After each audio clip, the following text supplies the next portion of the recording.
Hi. இப்போ நம்ம என்ன படிக்க போறோம்னா treble and bass clef. Treble கிளஃப்க்கு இன்னொரு பேர் என்னன்னா ஜி கிளஃப்.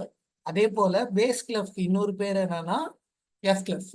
நம்ம ட்ரிபிள் புக்ல இருந்து பார்த்துக்கோங்க. ட்ரிபிள் கிளஃப் எப்படி வரையணும் அப்படின்னு தான் கொடுத்துருப்பாங்க.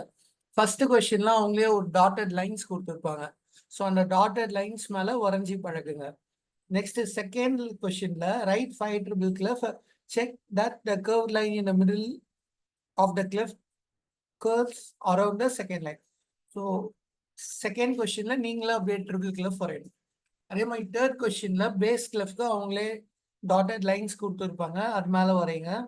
ஃபோர்த் கொஸ்டினுக்கு நீங்களா பேஸ் கிளஃபை வரையணும். இங்க வந்து நம்ம எப்படி ட்ரிபிள் கிளஃப் வரையணும், பேஸ் கிளஃப் வரையணும்னு ரஃபா பார்க்கலாம். ஸோ ட்ரிபிள் கிளஃப் பொறுத்தவரை 1 2 இங்க நடுவில் ஸ்டார்ட் பண்றோம். ஸ்டார்ட் பண்ணிட்டு தேர்ட் லைன்ல டச் பண்ணிட்டு அண்ட் தென் அப்படியே கீழே சி மாதிரி எடுத்துட்டு வந்து இதே மேலே போகணும்.